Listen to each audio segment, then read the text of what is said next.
Hello, I'm back and I'm here with a review of Tokyo Vice seasons 1 and 2. And let me start by saying I am glad I waited to watch it until season 2 came out because really this is one season.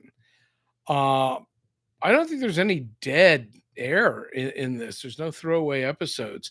But season 2 picks up basically where season 1 leaves off, and then it all resolves. And so they're saying they're coming back for season 3, and that'll be the last one. Doesn't seem necessary. The story was told, it's done. That'll be, I don't know, kind of redundant. Um, Let me just say I really, really like this show a lot.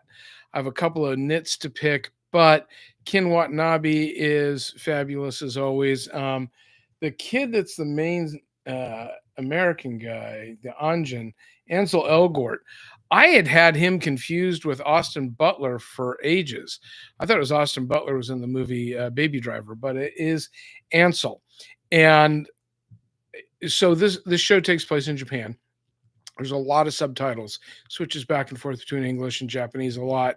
But apparently, he learned to speak fluent Japanese, I think, in like 3 months to do this show. And he is fabulous. There's another Anjin, what was it? Rachel Keller, who plays Samantha, also fabulous. I'm not sure what her experience with Japanese is, but let me say this. It's not a big surprise because it's not a big mystery. We don't really know what her motivations are originally. And there's this kind of side story that really it doesn't do anything.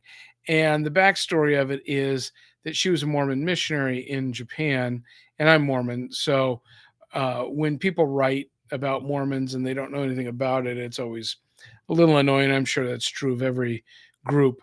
So that's how she ended up in Japan originally and learning Japanese. And they tease her backstory a little bit, and it becomes a big issue for a few episodes. But we never find out what the details are. So it's there was absolutely no reason for it. And she's basically on the run because she supposedly stole a bunch of money from the mission fund, the Mormon Missionary Fund.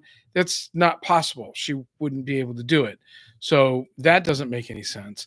Then she refers to her parish, which is not how Mormons refer to the church. So that's set up for her background.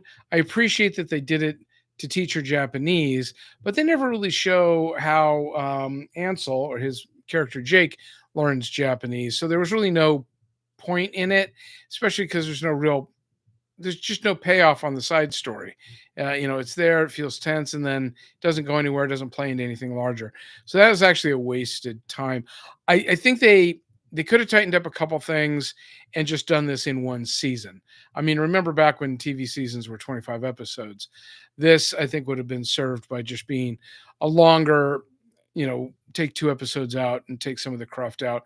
Like there's a romance, a gay romance side story with a secondary and a tertiary character. Absolutely, there's no reason for it, and we spend a lot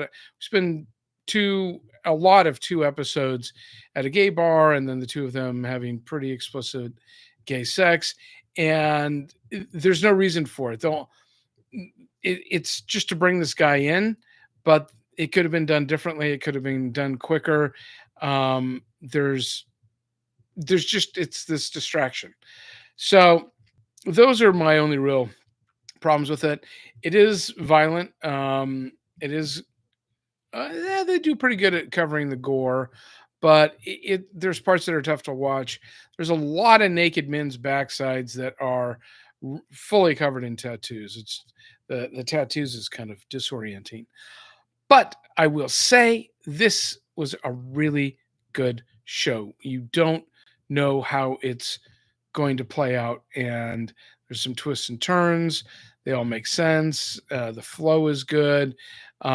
Just other than those two side stories, that one doesn't make any sense at all. The other they kind of make it work, but there's no reason for it. So it feels gratuitous with the rest of the show and kind of unnecessary.